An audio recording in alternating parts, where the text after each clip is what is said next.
Olá! Nesta segunda aula, iremos abordar como semear bactérias em um meio de cultura, as diferenças entre estrias simples e compostas e quais materiais costumam chegar no nosso laboratório de microbiologia veterinária para realizarmos o cultivo. Muitos materiais chegam até o laboratório para a realização de cultivo.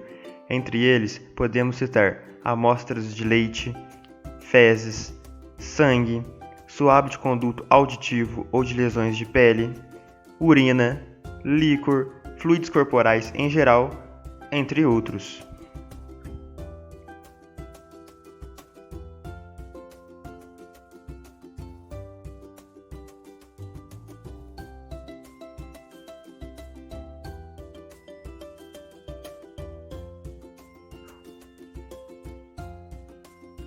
O material deve estar devidamente identificado com o nome completo de quem está solicitando o cultivo, assim como o endereço, telefone, qual o tipo e o número de amostras, nome, espécie, idade e sexo do animal em que a amostra foi coletada, data da coleta da amostra, qual o exame solicitado e a suspeita diagnóstica. Além disso, é importante que o material esteja devidamente conservado de acordo com o indicado para cada tipo de amostra, normalmente em caixa de isopor com gelo ensacado e que seja transportado para o laboratório no menor tempo possível e com cuidado. Caso o material não esteja devidamente identificado, o laboratorista não deve aceitar a amostra. Caso o transporte ou a coleta não tenha sido feito de maneira adequada, devemos informar ao solicitante, descartar a amostra e solicitar outra nova. Se houver insistência do solicitante para que o cultivo seja feito mesmo assim, devemos informá-lo que pode haver comprometimento dos resultados, deixando isso registrado por escrito, com a assinatura do solicitante, como uma forma de nos resguardarmos legalmente. Lembrando que todo resultado liberado pelo laboratório de microbiologia é consequência da qualidade da amostra recebida. Por isso, devemos sempre que possível orientar como coletar a amostra de maneira adequada. Agora, vejamos alguns tipos de meios de cultura e como são armazenados no nosso laboratório.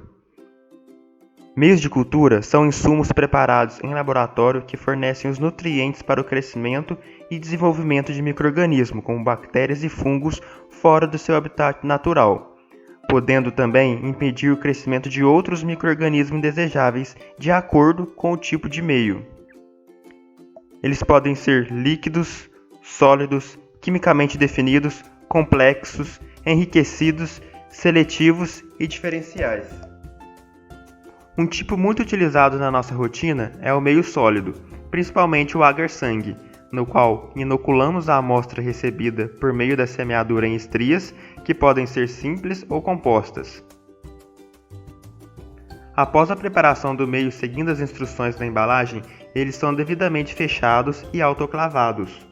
Podem ser em seguida colocados em uma placa estéril ou levados à geladeira para serem armazenados e utilizados posteriormente. Para armazenarmos o meio de cultura, deve estar devidamente identificado e com a data em que foi feito. Em relação à diferença entre estrias simples e compostas, veremos a seguir. Primeiramente, a técnica da semeadura é o método que transfere inóculos bacterianos de um material a ser analisado para o meio de cultura. Para garantir que apenas o micro-organismo desejado seja semeado, são utilizadas as técnicas assépticas, que são procedimentos que devem ser adotados visando a não contaminação dos materiais, meios e culturas.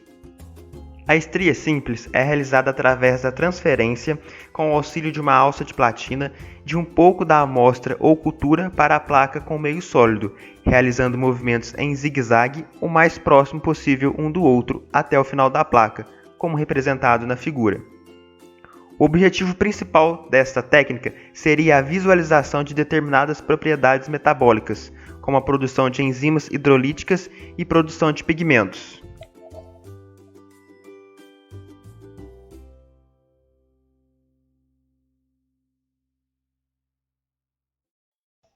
Já a estria composta é realizada através da transferência de pouco da amostra ou cultura para a placa com meio sólido, com o auxílio de uma alça de platina, realizando os movimentos em zigue-zague o mais próximo possível um do outro, com a placa dividida em quadrantes. O ideal é que a placa seja dividida no máximo em 3 ou 4 quadrantes para obtermos colônias isoladas. Para a realização da semeadura é necessário uma amostra, uma alça de platina, solução salina, placa de Petri com meio agar-nutriente, caneta para identificação da placa e o bico de Bunsen. Agora veremos como realizar a semeadura. Primeiro, identifique sua placa com seu nome ou o nome da amostra e a data. Acenda a chama do bico de Bunsen e lembre-se de trabalhar próximo a ela para evitar contaminação sua, do meio e da amostra com objetos sempre à frente da chama. Pegue a alça de platina, leve até a chama para flambá-la. Com a outra mão, pegue o tubo de solução salina, abra, flambe a boca do tubo, esfrie a alça na solução, flambe a boca do tubo novamente para fechá-lo. Pegue um pouco da amostra de leite com a alça e, delicadamente, com a alça quase paralela à placa, inicie a estria composta sobre o meio agar-nutriente, tomando cuidado para não o rasgar. Lembre-se de dividir a placa em 3 ou 4 quadrantes para realizar o estriamento. Flambe a alça, abre o tubo de solução salina e flambe a boca do tubo. Esfrie a alça, flambe a boca do tubo novamente para fechá-lo.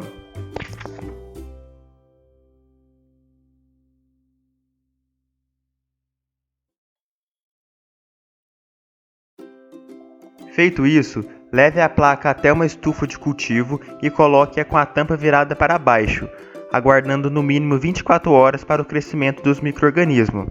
A tampa deve permanecer para baixo para evitar a contaminação do cultivo e da estufa, sendo que as gotículas de água podem se formar e cair sobre a semeadura.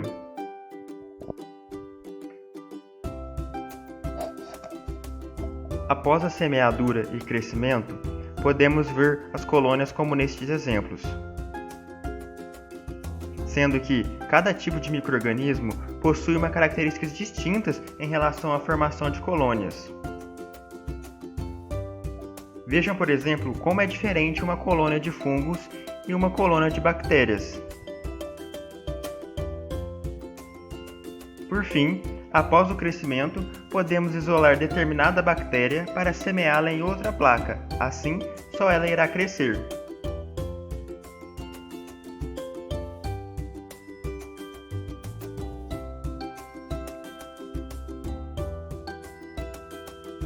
Observe atentamente a formação e a diferença entre as colônias apresentadas a seguir.